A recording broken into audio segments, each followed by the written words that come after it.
One final thing I would like to come back to is I had mentioned that quote about seeing patterns in our lives and deciding that those patterns end with us. And like I said, the nervous system is patterns. With this is where we store how we do things. And we also not just regulate our own nervous systems, but the nervous systems of those we're around. You may have noticed that when you're with a certain person, that you feel safe and calm and at ease.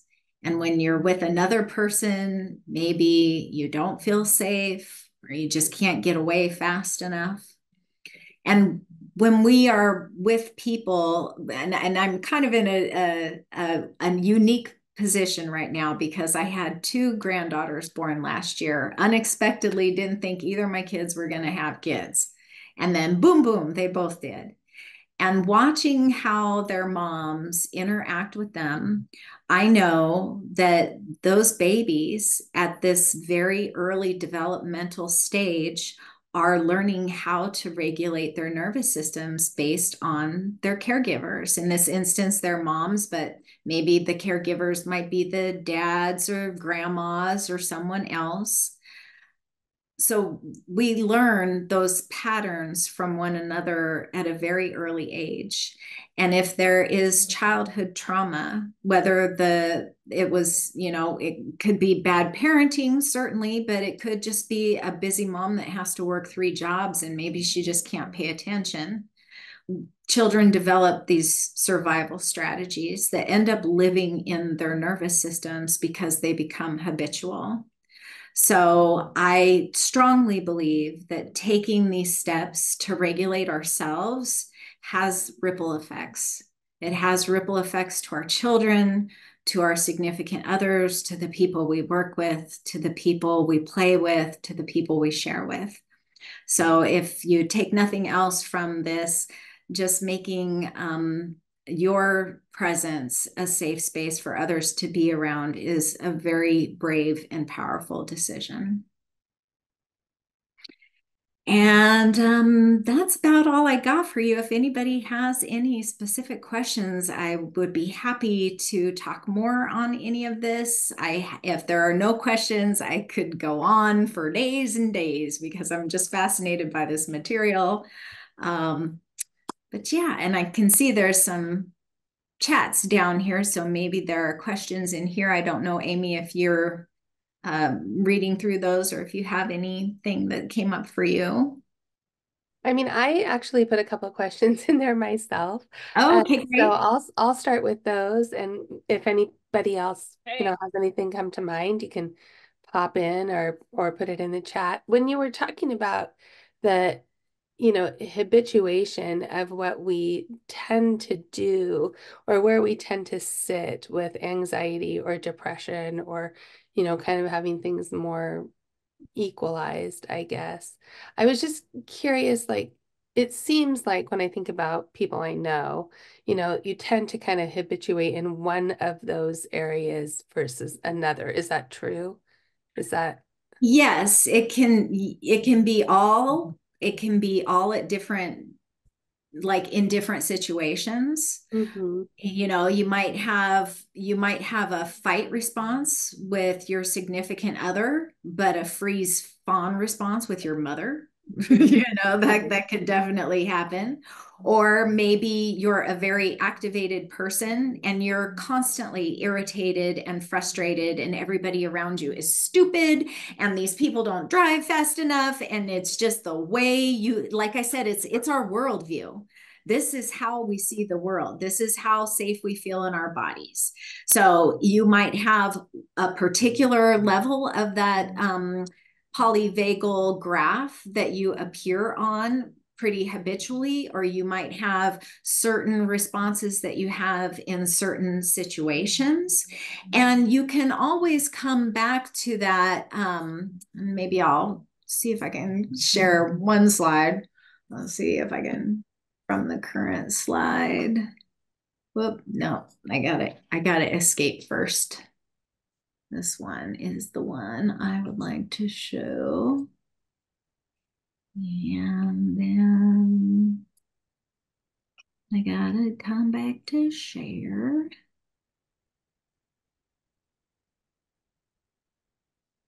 All right, so this one here, we might be, am I sharing the screen with the little, okay.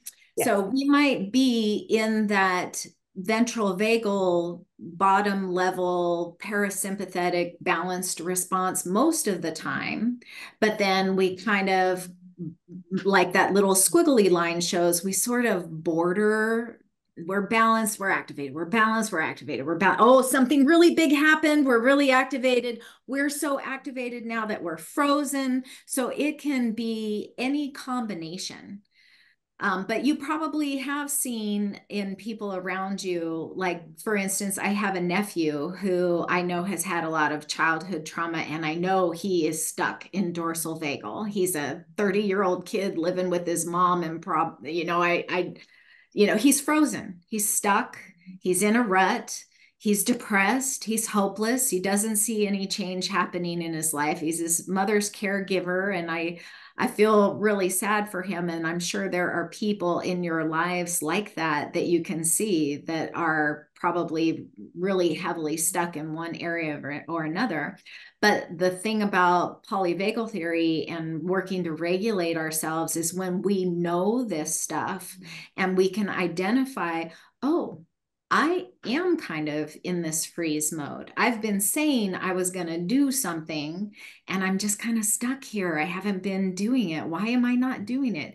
And instead of shaming ourselves and saying, oh man, I'm just never going to do it, I'm never going to do it, we can say, well, maybe today, just this morning, I'm going to practice 3 rounds of Brahmari breath before I get out of bed in the morning. Just every day. I'm just going to do that. I'm just going to add this one thing. And then maybe you might feel like, well, this feels pretty good. Maybe I'll just have an extra glass of water. And so we can begin to venture into that social engagement ventral vagal area. Little by little, step by step, we create new neural pathways every time we add one of these healthy practices.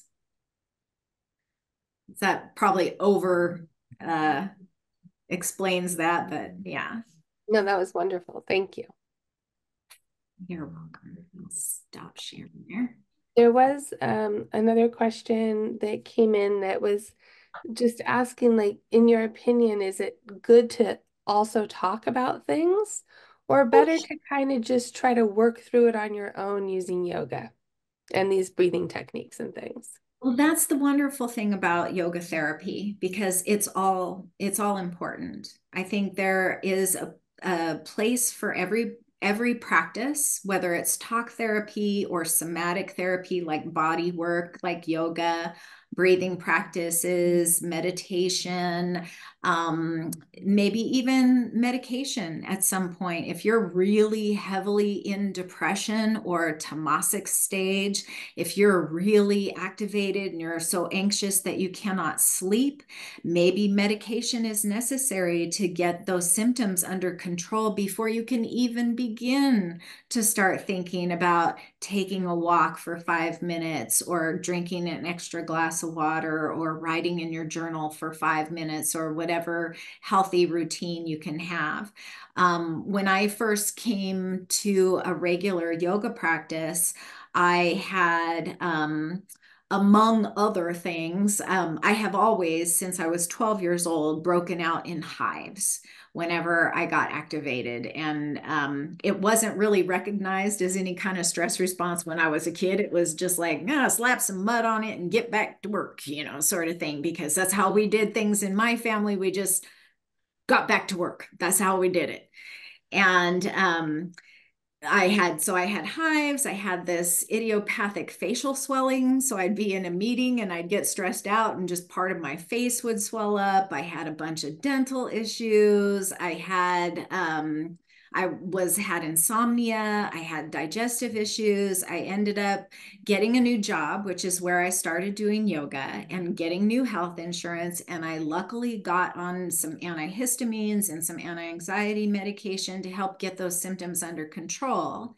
And then after about a year, I have to be honest, after about a year of regular yoga practice, I started feeling more present in my body. I started feeling more safe in my body. And gradually, I started weaning myself off the antihistamines with the guidance of my doctor just to see, because was feeling so good in myself and I hadn't had any symptoms. Is it time? Am I safe enough to come off of these? And now I'm not on any of those medications. It has been 8 years since I started a regular everyday yoga practice and really focusing on this as a pathway to healing for me. But yeah, and I also had a therapist that I went and talked to. Luckily, I work for the state and I have really great health insurance. So, medication, talk therapy, somatic therapy, again, it's kind of what works for you. Everybody is different. We're all wired differently.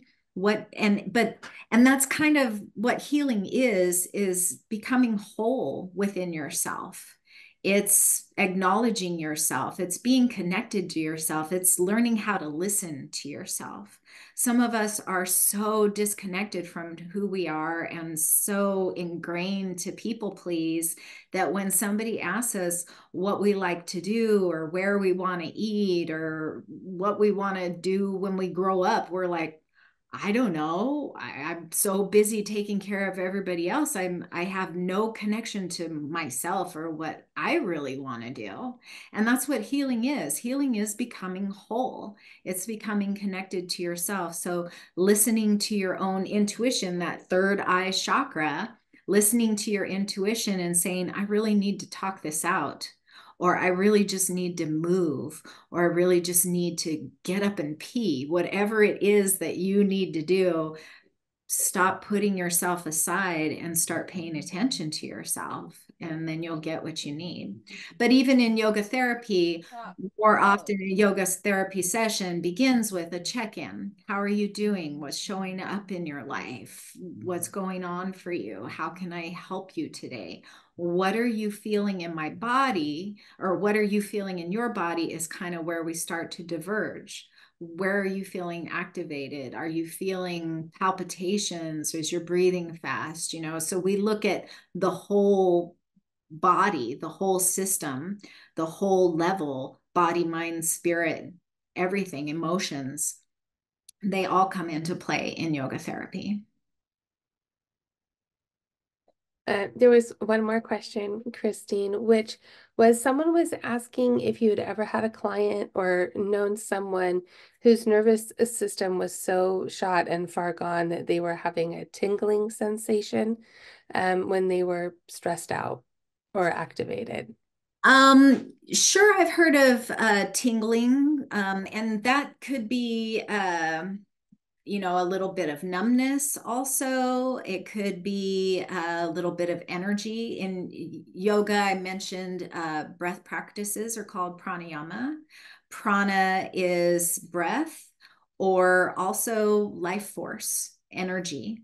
It's our vitality. It's our sense of aliveness.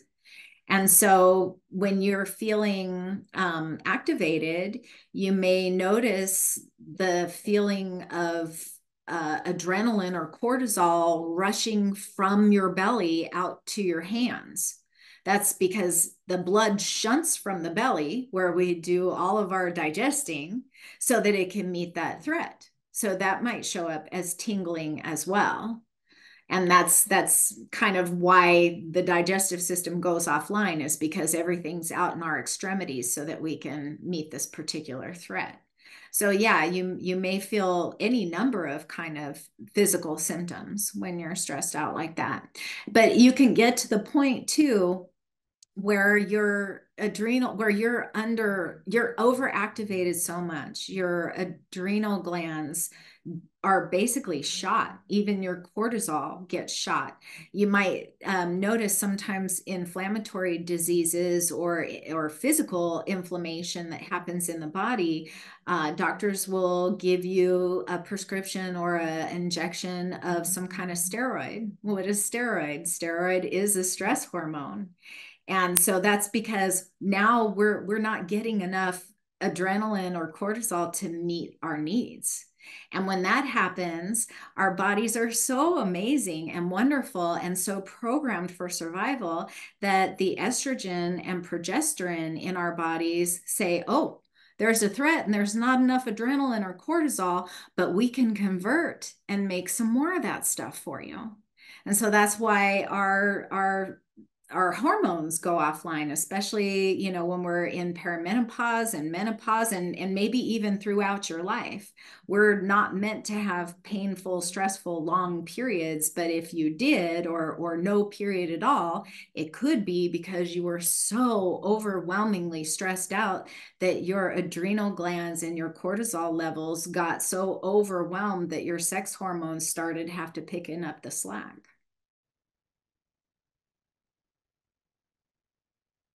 Thank you so much for expanding on all the questions, Christine. There's just one more. Well, actually, there's a comment which was someone was saying um, they felt like they now better understand why when they're stressed out they might start yawning or burping, and it's their body's way of sort of trying to calm them down. And I was going to ask too about the yawning because I had read that at some point to kind of like try to almost force yourself into a yawn can be another way to exercise that parasympathetic nerve. Is that right? Absolutely, 100%. And I'll actually, in a yoga practice, ask people to just fake a yawn. Just maybe do that 2 or 3 or 4 times. And one, you probably will trigger a real yawn. And two, you might even trigger a real yawn from the people around you when you do that because of our level of empathy that we have. It's totally normal. You might notice when your dog yawns, you might yawn. And when you yawn, your dog might yawn, but your cat doesn't care if you yawn because they don't have any empathy. But yes, that's very true because we're inviting more oxygen into the body. We're exercising that base of the throat area when we're opening up and we're expanding the back of the throat like that. And that does stimulate the vagal nerve. So it might be a way to A, activate the vagal nerve and bring some vagal tone, and B, be an indication that your parasympathetic nervous system is coming back on board. So it's that two-way communication that we have. For sure. And other things, I would love to hear if anybody has any other things that if we're done with questions, if anybody has any suggestions of things that they do that support vagal tone or support focusing on the glimmers in their lives. I mean, we can talk a lot about all the things that are going wrong for us. We can focus on that negativity bias, or we can use this time to focus on those things that support us and make us feel healthy. And maybe you have something to share that might help out one of your sisters here. There was just one more question, Sure, and sure. it just was someone was asking if there was a way to test what your baseline is for your own nervous system response. You can test for your heart rate variability. Um, let me, I've got my computer open right now. I've had mine tested at a training that I did, and it seemed like they had a special, like a stopwatch or something. Uh, Heart rate variability. Oh, here we go. Yeah, I think you'd probably have to have like a nurse practitioner or somebody test that for you. But if you ask them to test your heart rate variability, then yes, definitely they can let you know. And you can Google too, what's a good heart rate variability. I don't have there we go. It's traditionally measured with an EKG. Here we go. You can get a measure of your HRV, heart rate variability, at home using a fitness tracker or a smartwatch. There's no standard recommended range, but you can consider discussing it with your doctor. So again, that's how quickly your heart rate bounces back after a threat. So if you're feeling a threat, real or imagined, by the way, it doesn't matter if it's real or imagined, your nervous system will respond the same way.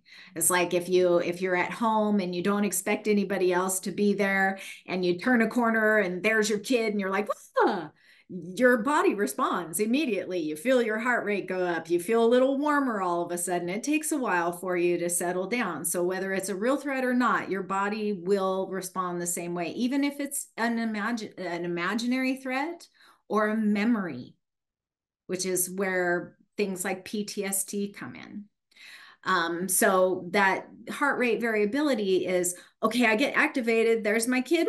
Ah! How quickly does my heart rate come down? How fast do I recover? That's what the heart rate variability is. And if your heart rate variability is not balanced and not healthy, and it tends to stay elevated after that threat, that's then where hypertension comes in. And you got, that kind of thing. So it's all incredibly connected. Like I said, our nervous system kind of sets the stage for how well our immune system functions. If you're constantly under threat, you're not repairing things, you're not healing things, you're not sleeping well, you're not digesting things well. So just being able to take this information and use it to just be able to start calming your nervous system will support all the other systems of your body. Thank you, Christine. We do have about 5 minutes if anybody wants to share on what Christine was mentioning with glimmers or ways that you've used for calming your nervous system down. Feel free to just chime in, unmute, and talk is fine. Can I ask a question? Yeah. So the yawning, like as soon as I start deep breathing, I'm constantly yawning and tears are in my eyes, which is kind of annoying.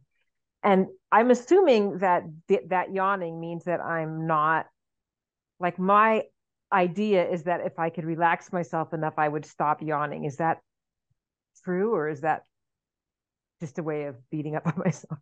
It's just a way of beating up on yourself. Okay, thank you. It's just a way to judge yourself. And, I mean, I can't tell you how many times people have said to me, I should be farther along than this. I know all this stuff. I should be doing this by now. It's our, like I said, it's a negativity bias. We look for it even in ourselves. Obviously, it's my fault. I'm doing something wrong. This signifies that there's something wrong with me. All you can tell yourself really is that, wow, my body obviously needed some oxygen. And you're relaxing your jaw when you do that. Your vagal nerve is saying, oh, I needed that. Thank you for seeing me. That's what so many of the issues that we have in our bodies, in our digestions, in our responses, are messages from our bodies trying to get our attention. And I often say yoga helps us to hear the whispers so we don't have to listen to the screams. When you get in touch with yourself, in touch with your body, when you begin to accept instead of judge yourself for your responses, then you can begin to really experience some healing. But it does take time. It's not a wonder pill, unfortunately, and we all would love to just have that wonderful pill that we could take. It is a decision. Yoga isn't just the postures on the mat or in the chair. It's not just the breathing. It's not just the mindfulness. It's all of it. And it is in its very definition, yoga is the union of body, mind, and spirit. And it's being connected with yourself. It's learning to listen to yourself. And we, as women especially, kind of feel like we always have to be taking care of everybody around us. And there's almost a little bit of shame or guilt in doing things that are termed self-care. And we kind of get that little rolling your eyes, doing your self-care. When I go get a massage, I feel a little hedonistic. No, you're taking care of yourself. And it's time that we support each other in taking care of ourselves, and we support ourselves in taking care of ourselves.